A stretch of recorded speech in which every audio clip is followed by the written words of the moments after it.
조갑제 TV 시청자 여러분 안녕하십니까. 2020년 7월 14일 오후 5시 반인데요.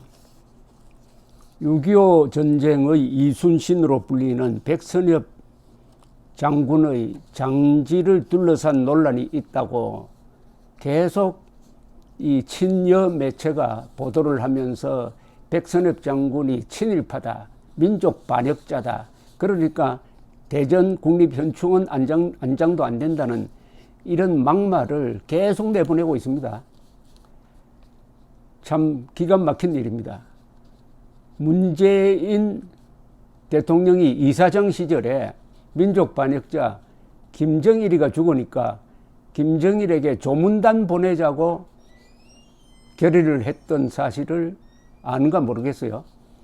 아니면은 김정일이가 백선엽 장군보다 더 대한민국에 소중한 사람인지, 어쨌든 이런 막말이 그냥 묻혀 있으면 괜찮은데 친여 매체가 선동하듯이 마구 선전을 해주고 있습니다.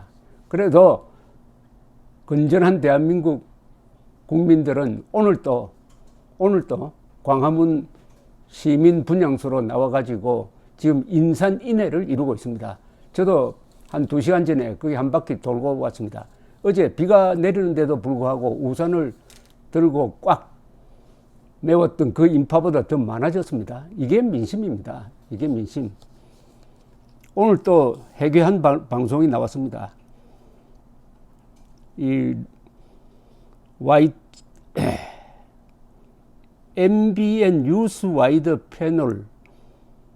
패널로 나온 분이 MBN입니다. MBN 매일경제신문에서 운영하죠. MBN 뉴스 와이드 패널로 나온 분이 노영희 변호사라는 분인데 이 경력도 괜찮네요. 대한변협 수석 대변인을 한 분이랍니다. 수석 대변인. 그런데 이런 발언을 했다고 지금 방금 조선닷컴이 보도를 했습니다. 어떻게 저분이 6.25 전쟁에서 우리 민족인 북한을 향해서 총을 쏴서 이긴 그 공로가 인정된다고 해서 현충원에 묻히느냐고 말을 했답니다. 하나씩 따져보겠습니다. 어떻게 저분이 6.25 전쟁에서 우리 민족인 북한을 향해서 총을 쏴서 이긴 그 공로가 인정된다고 해서 현충원에 묻히느냐. 북한군이 막 우리 민족이라고 칩시다. 여기는 여러 논란이 있을 수 있습니다. 이념이 다르면 같은 민족이라고 볼 수 없습니다. 사실은. 그런데 북한군이 비무장으로 내려왔습니까? 북한군이 백기 들고 내려왔어요. 북한군이 기습을 했는데 그 기습을 받은 1사단장 백선엽 장군이 대한민국을 지키기 위해서, 아니 그 전에 살기 위해서 총을 쏜 걸 가지고 이렇게 비판을 합니다. 그 비판의 논거가 뭐냐? 같은 민족이라는 겁니다. 자, 그러면 같은 민족이 총 쏘면은 그게 대항하면 안 된다. 같은 민족이 총을 쏘면은 맞아 죽어야 한다. 왜 같은 민족이 칼 들고 총 들고 들어오는데 왜 저항하느냐? 그러니까 국립현충원에 묻어서는 안 된다는 이런 논란 아닙니까? 이거는 가만히 있어라. 이거는 무조건적 평화주의자라기보다는 뭡니까? 강도에게, 이거 전쟁 범죄자 행위니까 강도보다 더 하죠. 전쟁 범죄자에게 그냥 죽으라는 겁니다. 왜 전쟁 범죄자에게 총을 안 쏘고, 더구나 국군이 총을 안 쏘고 항복했어야 되는 건 아니냐. 이런 이야기를 깔고 하는 이야기인데, 이 명색이 변호사가 이런 이야기를 합니다. 변호사가. 그 뒤에 이 사람의 생각이 어떤 건지 바로 나옵니다. 오늘 MBN 뉴스와이드의 패널로 나와가지고 이런 발언을 했답니다. 본인이 조금 전에 나온 화면에서 본 것처럼 비판받아도 어쩔 수 없다. 동포에게 총을 겨눴다. 라고 스스로 인정하고 있지 않나. 라면서 어떻게 저분이 6.25 전쟁에서 우리 민족인 북한을 향해서 총을 쏴서 이긴 그 공로가 인정된다고 해서 현충원에 묻히느냐는 막말을 했다는데, 이건 뭐냐 하면은 1993년 일본에서 출간된 간도 특설대의 비밀에서 동포에게 총을 겨눈 것이 사실이었고 비판을 받더라도 어쩔 수 없다라고 말했다는 장면이 소개되면서 한 이야기인데, 요거는 사실관계를 분명히 할 필요가 있습니다. 백선엽 장군은 평양사분부를 나와서 교사를 하다가 만주군관학교에 들어가서 만주국 장교가 되었습니다. 그리고 1943년에 간도특설대에 부임을 했습니다. 장교로서. 그때 간도특설대는 만주에서 활약을 하던 중국 공산당을 토벌하고 있었습니다. 중국 공산당을 토벌하고 있었습니다. 그때 만주에서는 독립군이 없었어요. 독립군이 없었고 항일 무장투쟁을 하던 중국 공산당 소속의 빨치산 부대로서 김일성 부대가 있었습니다. 그런데 김일성 부대는 1940년에 이미 소련 지역으로 피신을 해서 만주에서는 중국 공산당밖에 없었습니다. 간도특설대는 중국 공산당과 싸웠습니다. 중국 공산당과. 그러니까 백선엽 장군은 김일성 부대와 싸울 시간도 없었고 한국인 무장 세력과 싸울 시간도 없었습니다. 이건 역사적으로 학문적으로 이미 증명된 겁니다. 이걸 모르고 계속 백선엽 장군이 독립군과 싸웠다고 거짓말합니다. 독립군과 싸웠다고 거짓말해요. 백선엽 장군의 역사에서는 그런 내용이 없어요.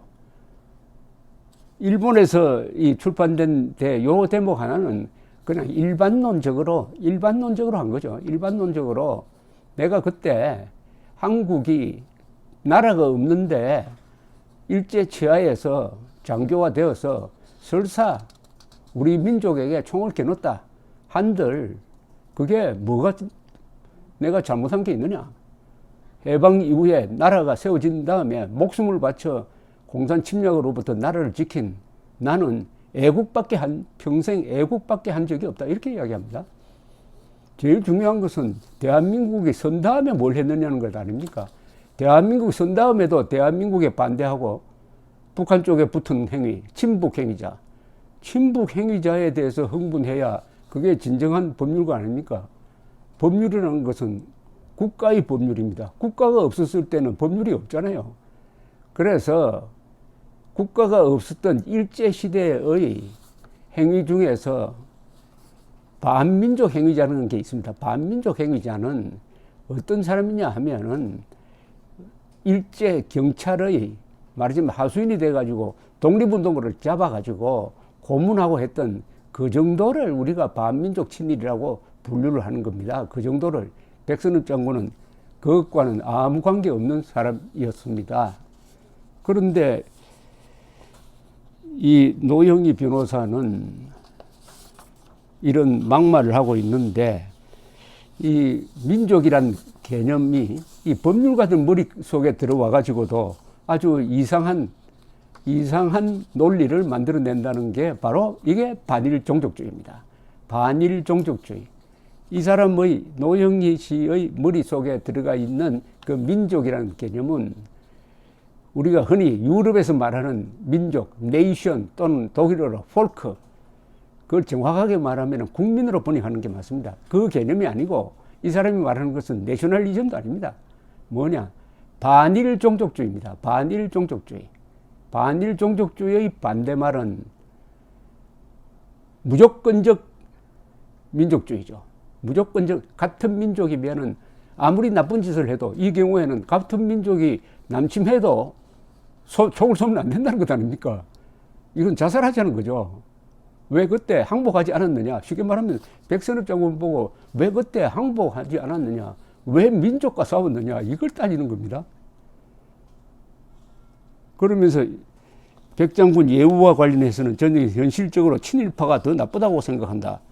이 상황에서 야당은 지금 간도특설대라고 하는 것이 가지고 있는 의미가 뭔지를 정확하게 알고 있는지, 왜 친일 행적한 사람에 대해서 본인이 잘못했다고 반성도 없는 사람에 대해서 자리를 만들어 현충에 묻어야 하는지, 이렇게 이야기를 하니까 사회자가 우리 민족을 향해 총을 쐈던 6.25 전쟁이라고 말씀하신 부분은 수정하실 의향이 없느냐고 묻자 노 변호사는 6.25 전쟁은 우리 민족인 북한하고 싸운 것 아닌가요? 그럼 뭐라고 말해야 하나요? 라고 반문을 했답니다. 이런 사람이 변호사를 하고 있습니다. 이런 사람이 텔레비전에 나오고 있습니다. 다행히 건전한 비판의식을 가지고 있는 사람이 이 노 변호사가 진행하는 또 프로가 있네요. YTN 라디오 노영희의 출발 새 아침 시청자 게시판에 노 변호사의 하차 등을 요구하는 청취자 항의가 20여 건 올라왔답니다. 아직 대한민국은 민주적 토론이 살아 있습니다. 나라를 위해 목숨을 바친 분을 이런 식으로 매도하나 장난하나? 그럼 그때 백 장군이 북한군에 총을 쏘지 말고 적활통일이 됐어야 한다고 생각하는 건가? 북한 남침으로 북한군에게 고통받고 살해당한 수많은 국민과 자손이 듣고 있는데 그게 할 말이냐? 이런 사람이 진행하는 방송을 계속 들어야 하나? 자유민주주의를 지킨 백 장군을 모욕했다. 그렇게 같은 민족 하고 싶으면 북한 가서 방송하라. 이런 의견이 있었다는 겁니다. 조선일보가 노 변호사에게 여러 차례 전화했지만 연락이 닿지 않았답니다. 사법연수원을 36기로 수료하고 법무법인 율진과 천일 등을 거쳐 현재는 법무법인 강남에서 재직 중인데 대한변호사협회 이사와 수석 대변인을 역임했다고 하니까 한국에는 법률 기술자는 많은데 법률가는 없다는 말이 거듭 생각이 듭니다. 법률가는 건전한 국가관을 가지고 있어야 되고 역사관을 가지고 있어야 되고 인간관을 가지고 있어야 되죠. 이 뭐 가짜 민족주의, 반일 종족주의에 휩쓸리니까 이런 아주 유치한 이야기를 합니다. 유치한 이야기. 제가 배운 무식자라는 말을 자주 쓰는데 한국에서는 이 지식인의 기본이 안 된 사람들이 많아요. 그 지식의 기본이라는 게 어디서 출발하느냐 하면은 진실, 정의, 자유, 뭐가 사실이냐 아니냐 거기에 근거해 가지고 정의를 세워야 하는데 자기가 가지고 있는 정의, 편견을 정의라고 생각하고 거기에 완전히 사실을 구겨 가지고 집어넣어 버리려고 하는 이런 사람들이 바로 어떤 사람들이냐? 배운 무식자입니다. 배운 무식자. 여론조사를 하면은 천안함 폭침이 북한 소행이 아니라는 사람들이 어디에 제일 많으냐? 고학력자에 제일 많아요. 고학력자. 덜 배운 사람들은 건전하게 봅니다. 한국의 비극이 배운 무식자입니다.